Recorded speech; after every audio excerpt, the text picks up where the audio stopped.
and welcome to the How to CEO podcast. I'm your host, Murray Newlands.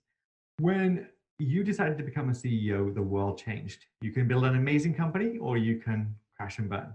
We're here to give you the knowledge, the advice, the expertise, and the insights in order to build an amazing company. In this show, we will be looking at CEOs and the disruption mindset, what you need to know to build an amazing company.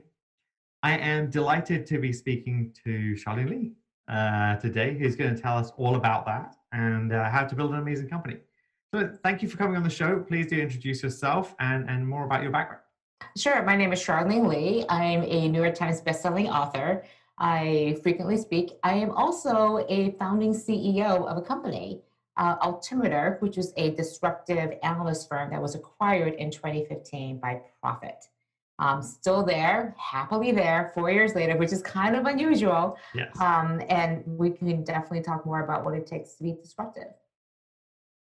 So when you're a CEO and you're thinking about disruption and how to have that mindset and how to really transform your business, what's the framework that you should be thinking about and how should you be coming at that? Well, what I did my research was to say, what is actually disruption? And it's not just blowing things up. I do believe that it is about creating exponential growth because it's not disruption or disruptive technologies or disruptive innovation that drives growth. It's actually growth that is disruptive. And here's an example. When I ask CEOs, what if you could double your growth rate next year? What would you do differently? And they all say, I know exactly what I would do, but it would be incredibly hard. It'd be really disruptive. So we don't do it. And I go, but wait a minute, you know exactly what you would have to do. you know what the secret sauce is, and you won't do it because it's going to be hard, right? Versus, I know I can achieve my growth, maybe grow it a little bit more. And so what I found is that organizations step back from this exponential growth. They don't feel confident in doing this. And they do it to themselves. And so my research has found that the disruptive organizations who are really good at disrupting themselves and the industries are ones that are comfortable with thinking about the future. And they in particular focus on the future customer. So I think as a CEO, one of the most important questions you can ask is, do I know who my future customer is? Do I have a really good idea? Because if I don't, then I can't make the investments today to go after them. And if I know who they are, do I make sure that everybody in my organization is aligned around that vision of that future customer? And if that's there, Yep. do we know what are the actions we're all going to take, and we're aligned around those actions to go pursue that customer? And so how do I get that insight for the customers, and how do I align my team along that process? One of the most interesting things about knowing the future customer is you probably have a hunch of who that future customer is today. Most likely not the same as your current customers. Maybe some of them, but most likely very different. So having a good idea, having hypothesis, and doing lots of research to test it, but not so much that you become bogged down by analysis paralysis. The best way to figure out, well, is it future customer A or B? Well, go after A. Does A actually respond the way you think it is? If it doesn't, then maybe it's B.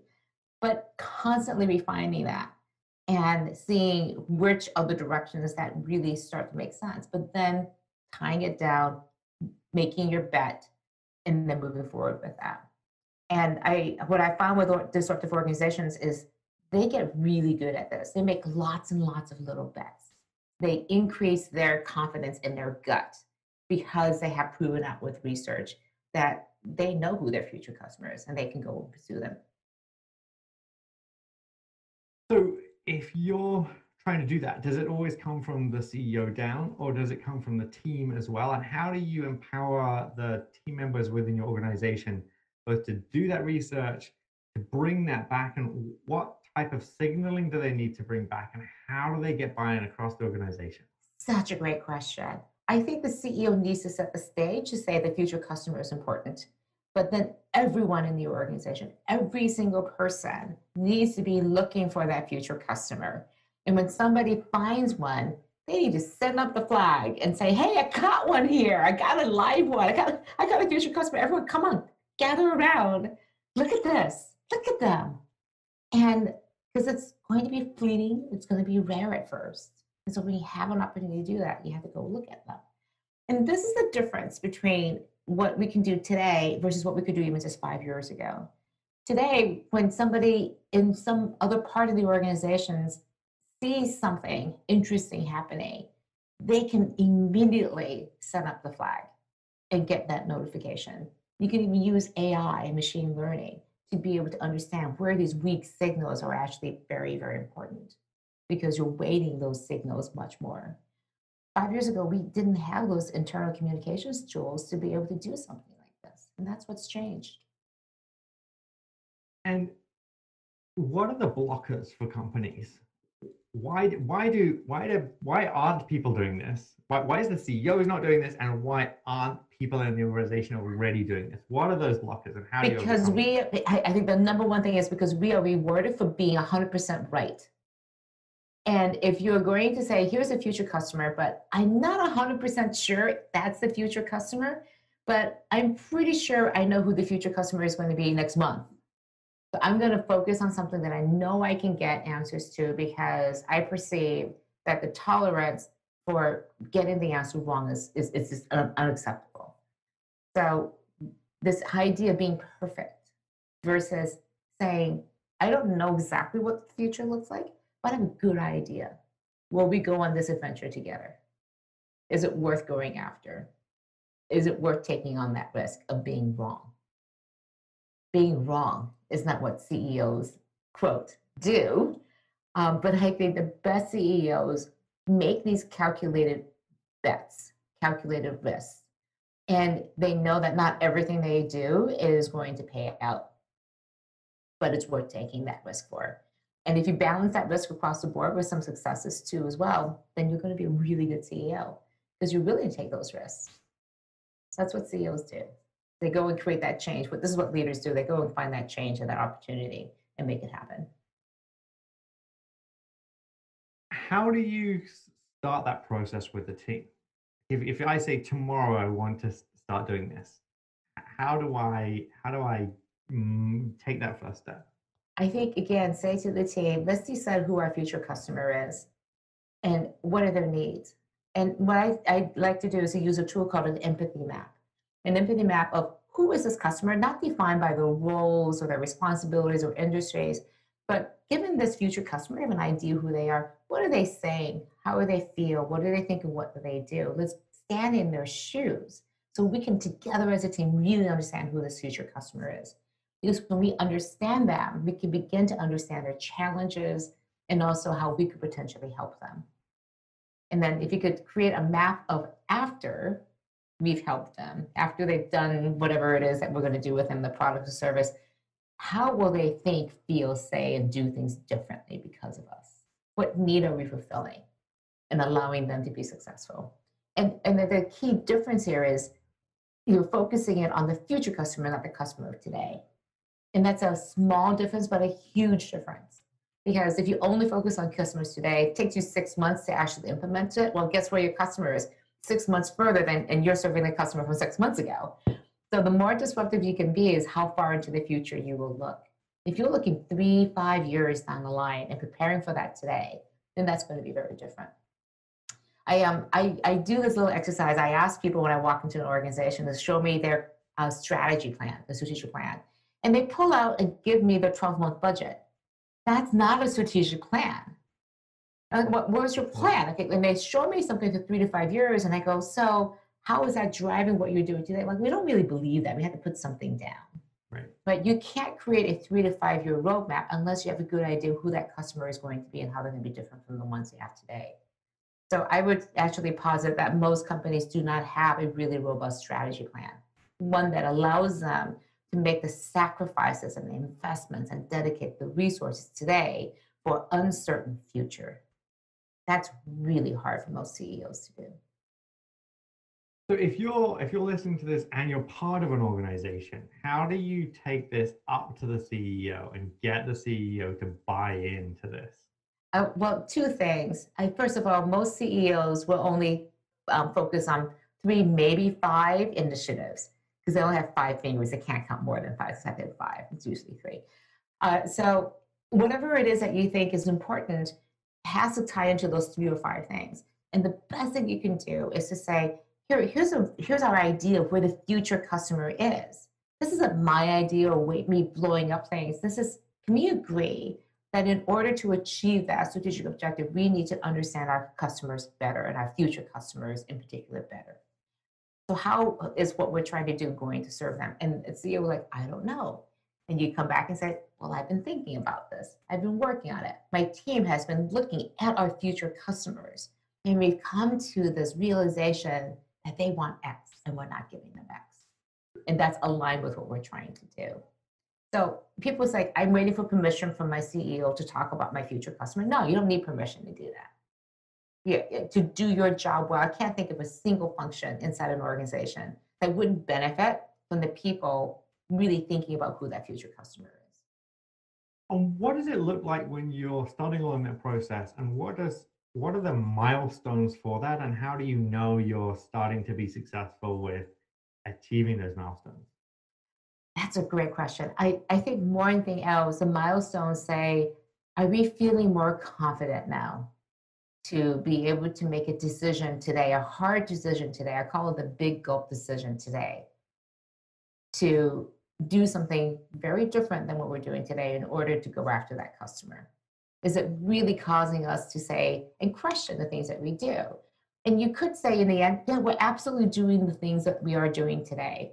Chances are something will change. Chances are you're going to get some new insight that says we should be doing things differently in order to accelerate that growth.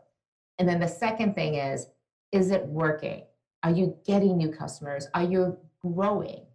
All those metrics of growth, whatever they may be, it could be impact if you're a nonprofit. It could be membership if you're an association. It could be actual revenues.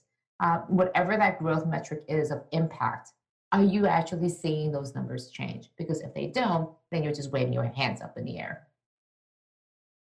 I'm going to ask you this question because you have sort of specific expertise in this. Within that progress, and as an analyst for a firm, you report on these things. How do you represent that to the outside as well?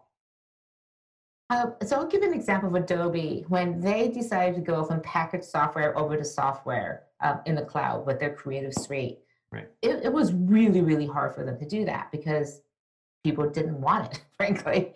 And they knew that when they started offering this, that their revenues and income would go down for 2 years. 2 years. And I have this chart in the book that shows their income tanking and the stock price taking off. So imagine the CFO going to Wall Street going, I got this great strategy for us. There's only one catch, two catches. Nobody wants it. Yeah. I can't point you to a group of customers who are asking for this, and we're going to lose a lot of money for 2 years. Isn't this going to be great? Yeah, well, that's pretty tough. So how do you do that? They did a lot of work, a lot of preparation to explain that this is the future, this is the experience, this is the future customer that doesn't exist today. This is why they're going to buy this. And here's the evidence that we have for that. We just have a couple inklings in here, a little test that we did in Australia. But yeah, we believe this is the future for the company because it's the right thing to do for those customers. And we're going to take our income down, but it's going to accelerate because we're going to create a new addressable market we could never have had before. And they're going to prove it and hit the numbers going down. They hit their numbers going down. That's really interesting. And so if you're thinking about doing this, if you want to be a truly disruptive CEO, who else can you learn from? Who are some other leaders in this space where you think, I want to see what they're doing and really get inspired by that? Yeah, I have a lot of examples in the book of leaders, everyone from John Ledger at T-Mobile to the team at Adobe to, again, the head of the Metropolitan Museum of Art, like blowing up the art world, right? How do you do this? But I think my favorite disruptor is Paul LeBlanc, who's the president of Southern New Hampshire University. And he took over a campus of 3,000 undergrads and has turned it into the largest provider of online education from an accredited university in the world. I think they're going to serve 180,000 students this year and have $1 billion in revenue. That's incredible. And they were a 3,000 person campus. in southern New Hampshire. So, like, why them? Well, he figured out that the student that he was serving is a non-traditional student. The mid-career, they're turning back, they're working full time, they're coming back from the military, and they needed different things than a traditional university would have. Right. It's a lot of people. So the way that he thinks, the way that he is so incredibly dedicated to these students, and how he's aligned the entire organization around being student obsessed is really amazing how he built that. So he's a great person to watch and emulate. Yeah, that's fantastic. I think, I mean, for me, one of the best ways to learn is to find those people who are doing successful things and watch what they're doing and really trying to understand. And it's been an amazing way to just really learn. If people want to connect with you, how do they do that? They can follow me on all of the social media platforms. I'm typically Charlene Li. The exception is Facebook. It's Charlene Li author, go figure. Yeah. And then email charlene@charleneli.com. Holly, thank you so much for being on the show. Thank you for having me. I'm Murray Newlands. You've been listening to the How to CEO podcast. I look forward to chatting with you next time.